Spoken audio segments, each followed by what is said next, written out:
इस पृथ्वी के किसी और सभ्यता पर इतना प्रभाव नहीं पड़ा होगा जितना कि भगवान श्री राम और उनके विचारों ने भारतीय सभ्यता व किया है।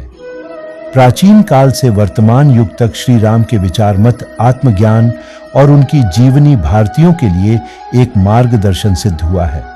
मर्यादा पुरुषोत्तम और धार्मिकता के प्रतीक के रूप में विख्यात भगवान श्री राम और उनके अनमोल वचन मनुष्य धर्म और उनके कर्तव्य को दर्शाता है। अगर सभी मनुष्य उनके मार्गदर्शन में करना शुरू कर दें तो यह कलयुग भी सतयुग बन सकता है।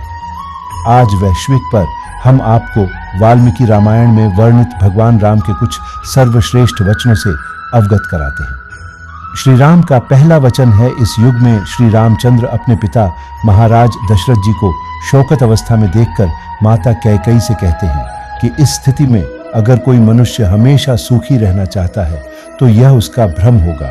मनुष्य के जीवन में सुख और दुख ज्वार और भाटे के समान आना जाना लगा रहता है। इसका तात्पर्य है कि सुख का ज्वार हो या दुख भाटा, दोनों ही आते जाते रहेंगे, परंतु इन दोनों में से कोई भी हमारी जीवन में चिरस्थायी नहीं रहेंगे। एक ज्ञानी और धर्मपरायण व्यक्ति कभी भी ऐसी परिस्थितियों में विचलित नहीं होता है। श्री राम का दूसरा वचन इस लोक में माता, क्योंकि जब श्री दशरथ जी के वचन पालन पर प्रश्न चिन्ह लगाती हैं तब श्री रामचंद्र कहते हैं कि रघुकुल रीति सदा चली आई, प्राण जाए पर वचन न जाए। पिता ने जो भी वचन दिया कि न हो, मेरा यह धर्म और कर्तव्य है कि मैं अपने पितृदेव के हर वचन का मान रखूं। निश्चिंत होकर कहिए, आपने उनसे जो भी मांगा हो मैं उसे पूरा करूंगा। एक बार राम ने वचन दे दी तो वह पीछे नहीं हटता है। इसका तात्पर्य यह है कि हमें अपने वचन या बातों पर निश्चित होना चाहिए। अगर हम किसी को वचन दें तो उसे पूर्ण करना हमारा धर्म है। श्री राम का तीसरा वचन, जब महर्षि वशिष्ठ प्रभु श्री राम को अयोध्या वापस लाने के लिए रामानुज भरत जी के साथ वन में जाते हैं, तभी इस श्लोक के माध्यम से श्री रामचंद्र जी कहते हैं कि कोई भी संतान अपने माता एवं पिता का आरण कभी चुका नहीं सकता है, चाहे वह अपने माता पिता के लिए कितना भी श्रेष्ठ कार्य न कर दे। वहां कभी भी इस आरण से मुक्त नहीं हो सकता है। एक संतान का जन्म से लेकर पालन पोषण तक उन्होंने जो यातना, पारिस्थितिक कष्ट एवं पीड़ा भोग किया है, उस संतान के लिए वह अतुलनीय एवं मूल्य है। इसका तात्पर्य यह है कि हमें अपने माता पिता की सेवा करने का एक भी अवसर नहीं छोड़ना चाहिए कि आज के युग में जब संतान अपने बूढ़े माता पिता को वृद्धाश्रम में या दर दर भटकने के लिए छोड़ देते हैं। यह श्लोक खास तौर से उन्हीं के लिए हम समर्पित करना चाहते हैं। माता पिता को कष्ट देना अर्थात परमेश्वर को कष्ट देने के समान है। हम अपने माता पिता के ऋणी हैं और यह ऋण हम कभी भी चुका नहीं सकते हैं। और एक मर्यादित एवं धर्मपरायण संतान का यह कर्तव्य है कि वे अपने माता पिता की सेवा का एक भी अवसर छूटने न दे। माता पिता की सेवा साक्षात ईश्वर की सेवा होती है। श्री राम का चौथा वचन, इस श्लोक के माध्यम से प्रभु श्री राम महर्षि वशिष्ठ कहते हैं कि चंद्र अपनी शोभा छोड़ सकता है, हिमराज हिमालय हिमपात भी हो सकता है और सागर अपना दड़ बदल सकता है, परंतु मैं अपने पिता द्वारा दिए गए वचन का उल्लंघन कभी नहीं कर सकता।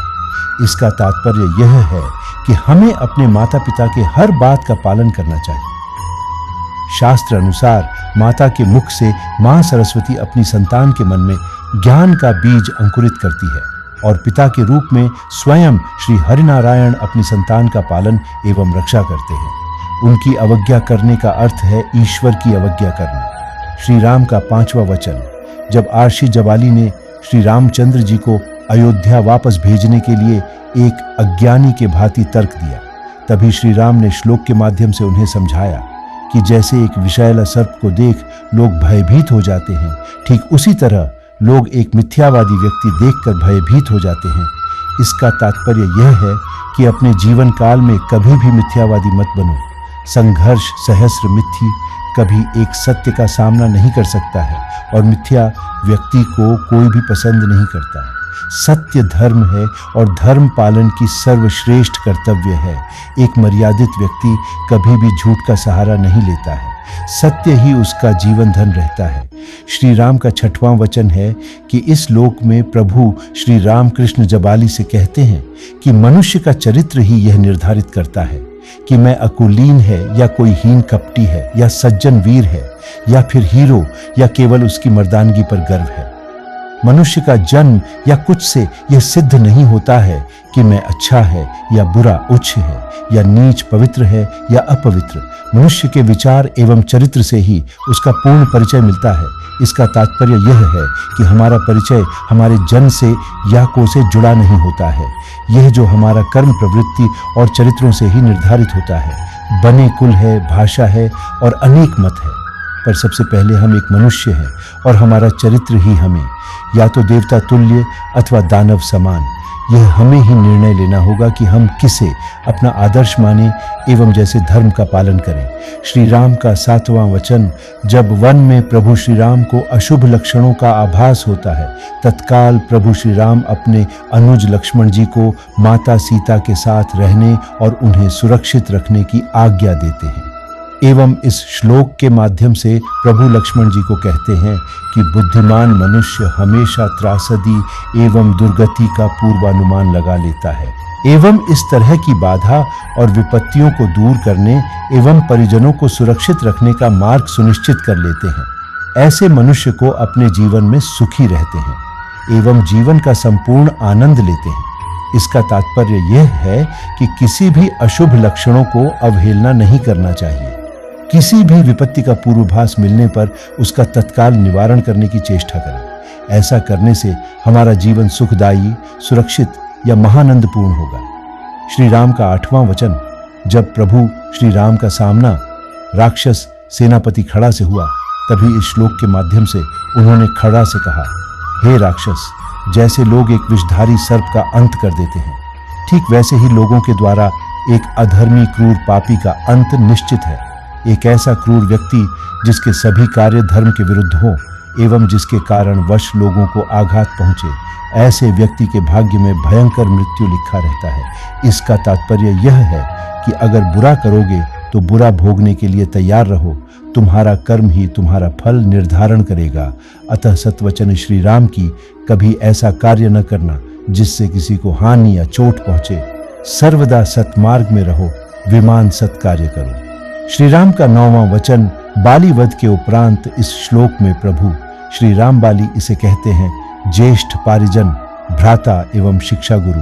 वह 3 व्यक्ति है जो ज्ञान प्रदान करने के साथ साथ एक मनुष्य को काम मार्ग का अनुसरण करना सिखाते हैं। इसी कारण यह तीनों ही पिता समान एवं आदरणीय होते हैं। इसका तात्पर्य यह है कि किसी भी वृद्ध परिजन, बड़ा भाई अथवा शिक्षा प्रदान करने वाला गुरु एक पिता के भांति हमारा मार्गदर्शन करते हैं। यह तीनों धर्म के मार्गदर्शक हैं। इन्हें अपमान करना अर्थात अपने पिता का अपमान करने के समान है। सर्वदा अपने जैसों का आदर सत्कार करना ही हमारा धर्म है श्री राम का। 10वां वचन, जब रामानुज भट्ट जी ने प्रभु श्री राम जी को उनके पिता के देहांत का समाचार दिया, तभी श्री राम ने वन के फूल, फल एवं खंडमूल से अपने पिता को श्रद्धार्थ अर्पित किया। भरत जी ने जब कहा कि वह उनके श्रद्धार्थ के लिए अयोध्या से सामग्री लाए हैं, तभी श्री राम ने इस रूप में यह कहा था कि जो एक मनुष्य का तत्कालीन आहार है, केवल वही आहार उसे अपने ईश्वर के पूजा में अर्पित करना चाहिए। कि इसका तात्पर्य यह है कि अपने ईश्वर या भगवान या माता पिता को वह भी आ दीजिए जो आप खाएंगे। आजकल के दौर में वृद्ध माता पिता एक बोझ बन चुके हैं। अगर कोई संतान उनकी सेवा ना कर सके तो उसके जीवन पर क्या अर्थ रहेगा।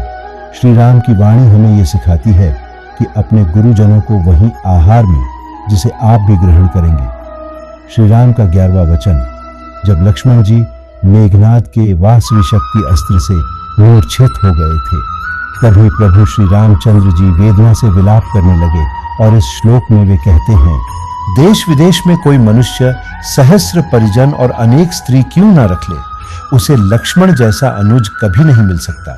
इसका तात्पर्य यह है कि श्री राम ने अपने अनुज लक्ष्मण जी को सर्वदा पुत्र के रूप देखा है। उनके इस वाणी से हम यह सीख लेते हैं कि हमसे आयु में छोटे हमारे भाई और बहन संतान समान होते हैं, और अन्य दृष्टि से हमें अपने ज्येष्ठ या आयु में बड़े हमारे भैया, भाभीश्री, दीदीश्री और जीजाश्री को सर्वदा पिता माता समान श्रद्धा करनी चाहिए। प्रभु श्री राम की हर वाणी में हमें एक आदर्श एवं धर्मपरायण मनुष्य होने की सीख मिलती है। आइए आज हम यह प्रण लें, प्रभु श्री राम के इन विचारों को खुद पालन करें एवं इस वीडियो को शेयर करके दूसरों को भी यही देखने का अवसर दें। जय श्री राम।